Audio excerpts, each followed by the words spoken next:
저는 국민학교 때 부모님을 따라 이민을 갔었기 때문에 우리나라 말이 아직 서툽니다. 이해하여 주시고 또 기도하여 주시는 마음으로 이 설교 말씀을 들을 때 하나님의 크신 은혜가 임하시길 바랍니다. 1860년대 이후 하나님께서는 저희 한인들을 175여 나라에 흩으셨습니다. 과연 그 뜻이 어디 계실까요? 첫째로 디아스포라의 경험들의 결과로서 많은 한인 교포들 1세, 2세, 3세들 여러 언어와 문화에 익숙한 바운더리 크로서가 될 수 있었던 것입니다. 즉 경계를 넘는 자들을 하나님께서 세우셨습니다. 저희는 어려서부터 부모님들의 문화와 언어에 대해서 배웠습니다. 하지만 또 미국에서 자라면서 미국의 다문화 세계 사이에서 적응하는 법들도 배웠습니다. 저희들은 자난할 때 저녁상에서 스파게티와 김치를 같이 먹으면서 자랐습니다. 그래서 우리 한국인의 문화, 또 미국의 다양한 문화를 체험하면서 자랐기 때문입니다. 또 제가 아까 말씀드렸듯이 저희 많은 1.5세, 2세들 부모님들이 경제적으로 아주 힘든 가운데서 생활하시는 것들을 보았습니다. 그래서 저희들은 가난의 아픔이 어떤 것인지 체험하면서 큰 저희들입니다. 그래서 제가 볼 때 참 격려가 되는 것은 많은 2세 우리 Korean American 크리스천들이 특별히 경제가 어려운 또 다른 사람들로부터 소외를 받는 사람들에게 마음이 끌리고 그들에게 복음을 전하는 그러한 케이스들이 많이 있는 것을 볼 때 저는 참 하나님께 감사드립니다. 오늘날 세계는 여러모로 분열과 나눔이 아주 증가하는 세계입니다. 글로벌 교회는 이런 상황 가운데 효과적으로 일할 수 있는 boundary crosser, 즉 경계를 넘는 사람들 더욱 필요한 것입니다. 문화와 인종 또 사회 경제적인 테두리를 복음을 위해서 넘어가며 또 복음을 위해서 그것들을 헐어갈 수 있는 사람들 하나님께서는 찾고 계십니다. 저는 이러한 놀라운 선교적 목적을 이루시기 위해서 하나님께서 많은 한인들 또 2세들, 3세들, 4세들, 5세들을 준비시키지 않으셨나 생각해 봅니다. 두 번째로 또 많은 2세, 3세들 한인들은 그들의 정체성, 한국인으로서의 아이덴티티를 부인하지 않고 오히려 되찾으려고 한다는 것입니다.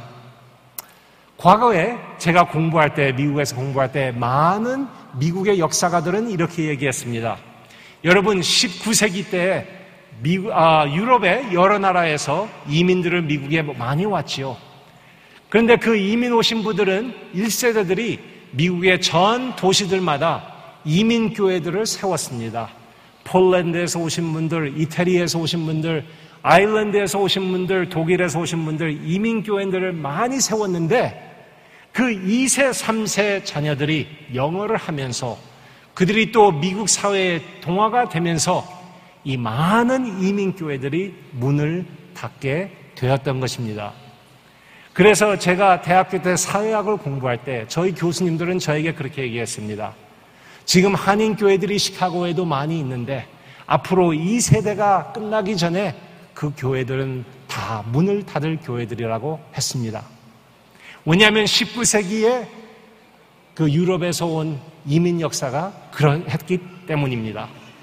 그래서 지금 4,000여 개의 한인 교포교회가 미국과 캐나다에 있다고 하지만은 그 앞으로의 장래가 어떻게 될지 걱정하시는 분들도 있습니다.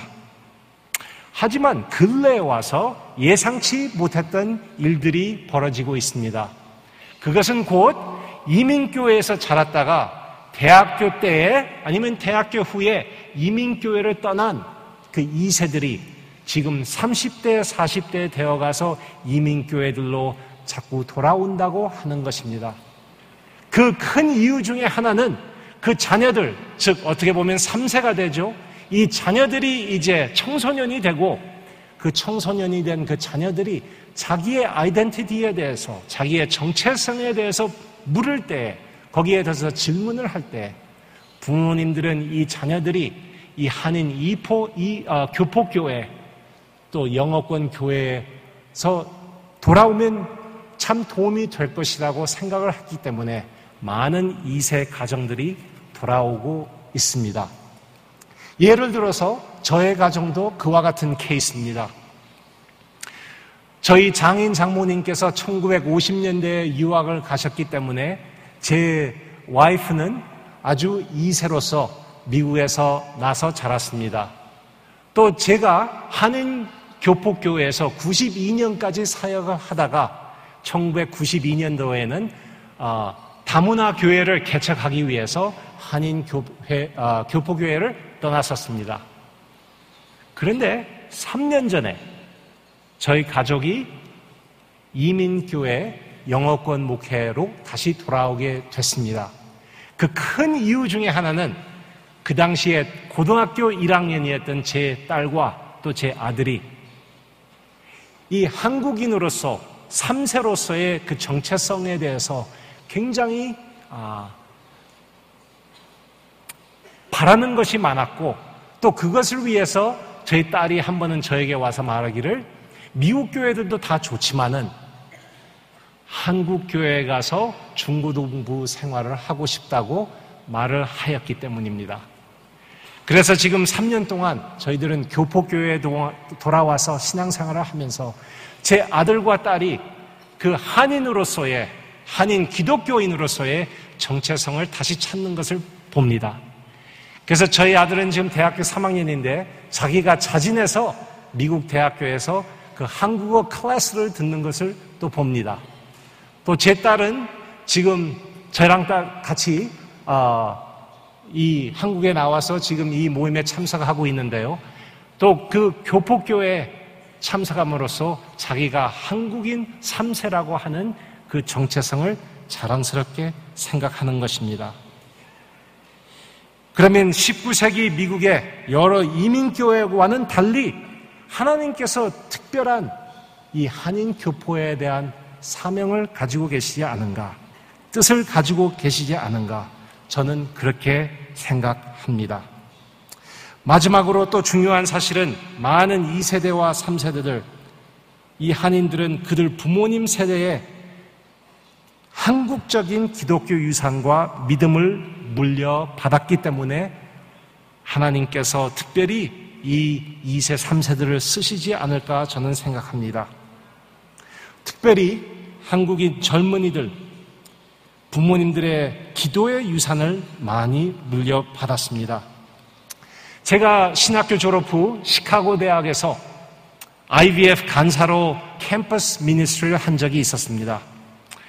그런데 저희 학생 리더들 가운데 텟 킴이라고 하는 2세대의 학생이 있었습니다. 하루는 우리가 어떻게 이 전도하기가 유난히 힘든 이 시카고 대학에서 복음을 효과적으로 전도할 수 있을까 저희들이 토의를 하고 있었는데, 그때 이 텟이라고 하는 친구는 우리도 한인교회처럼 매일 기도회를 갖자고 제안을 했습니다. 새벽 기도는 아니었지만은 저희들이 10시, 밤 10시에 모여서 30분 동안 캠퍼스를 돌면서 기도하자고 그는 제안을 했습니다. 세계의 어떤 대학보다도 노벨상 수상자를 많이 배출했다는 아주 자만한 이 대학교 캠퍼스 가운데 하나님의 역사가 크게 있기를 위해서 저희들은 매일 기도하기로 작정을 했습니다. 그래서 학기가 시작되는 그 첫날부터 저희는 30분 동안 매일 기도하기로 하고 모였습니다. 제가 그 학생들, 특별히 이 텟 킴과 또 그 중심으로 한 한인 2세 몇몇 학생들 모여서 기도하는 것을 볼 때 한인 간사로서 참 마음이 뿌듯했습니다.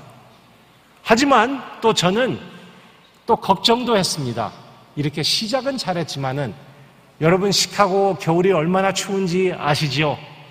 그 추운 겨울이 오면은 또 아주 바쁜 학기말고사 때가 오면은 이 기도회가 정말 계속될 것인가?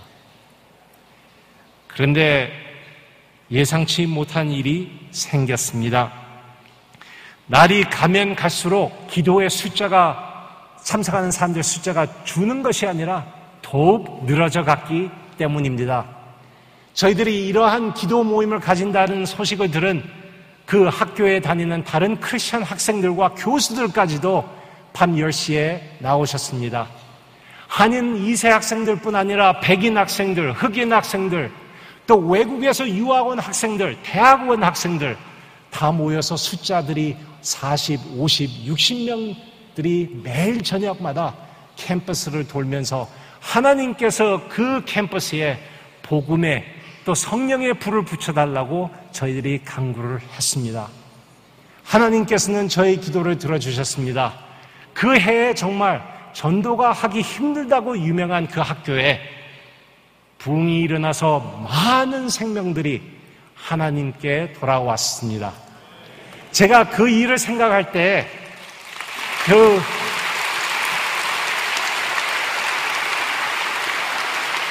제가 그 일을 생각할 때 하나님께서 특별히 쓰신 그 캣킴이라고 하는 2세 학생 기억할 수밖에 없는 것입니다. 하나님께서는 이와 같은 젊은 자들, 이 한인 교회에서 자라난 기도의 용사들을 쓰시려고 이 디아스포라를 시작하지 않으셨나 하는 생각까지 듭니다. 끝으로 제가 믿는 것은 이 한인 디아스포라를 위한 하나님의 계획은 단지 미국이나 우리가 살고 있는 나라를 축복하기 위한 것뿐만 아니라 세계의 모든 족속들을 축복하기 위하여 준비를 하지 않으셨나 생각합니다. 여러분께서 혹시 들어보셨겠지만은 미국에서는 매년 3년마다 대학생들이 모이는 큰 선교대회가 있습니다.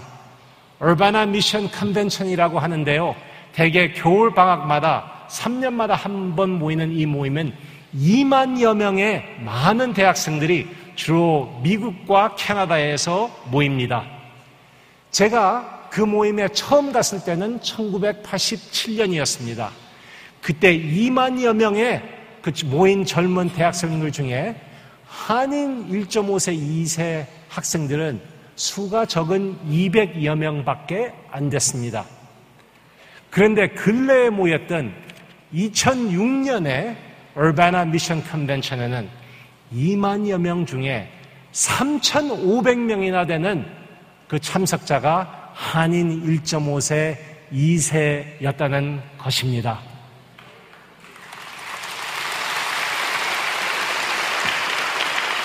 또 그 얼바나에 오신 분들의 명단을 보면은 가장 흔한 그 성이, last name이 미국의 흔한 존스 씨도 아니고 스미스 씨도 아니었습니다. 그것은 한국의 김 씨라고 했습니다. 여러분, 제가 이렇게 하나님께서 세워주시는 이 미션에 불이 붙은 1.5세와 2세들을 볼 때 미국에 있는 한인의 교포교회의 힘 가지고만은 이분들을 트레이닝시키고 또 그분들이 부름을 받은 곳에 인도하는 그 힘이 부족합니다. 그래서 우리 한국에 있는 교회들과 또 세계에 퍼진 이 디아스포라 한인 교회들과 이제 네트워킹을 하며 파트너십을 할 때가 온 것 같습니다. 25년 전에 제 아버지 차문재 목사님은 그가 사랑했던 평양, 고향에서 너무 먼 땅에서 돌아가셨습니다. 여러 면에서 디아스포라 가운데 있는 많은 다른 한인들처럼 해외에서 많은 고생하시다가 가고 싶어 하셨던 고향에 못 가보시고 그 꿈을 이루지 못한 채 돌아가셨습니다. 하지만 오늘 그 낯선 땅에 저희 아버지가 남겨두신 저희 자녀들을 볼 때 6명 모두가 주님께 부름을 받아서 풀타임으로 복음의 사역을 오늘 하고 있습니다. 제 남동생 하나는 선교사로서 키르기스탄에 가서 선교의 일을 하고 있습니다. 제 세 여동생들 신학교 나와서 또 막내 남동생도 신학교를 공부하고 지금 미국에서 이민교회와 또 대학교 캠퍼스에서 복음의 사역들을 하고 있습니다. 또 저는 춘일이 신학교에서 미국 학생들은 물론 세계 25국에서 모인 학생들을 인도하고 지도하고 있습니다. 저희 아버지께서 1972년도에 미국으로 이민 오셨을 때 하나님의 계획이 이러했음은 아마 모르셨을 것입니다. 하지만 분명히 볼 수 있는 것은 우리의 통치자 되신 하나님의 계획은 항상 우리가 생각하는 그것보다 훨씬 크다는 것입니다.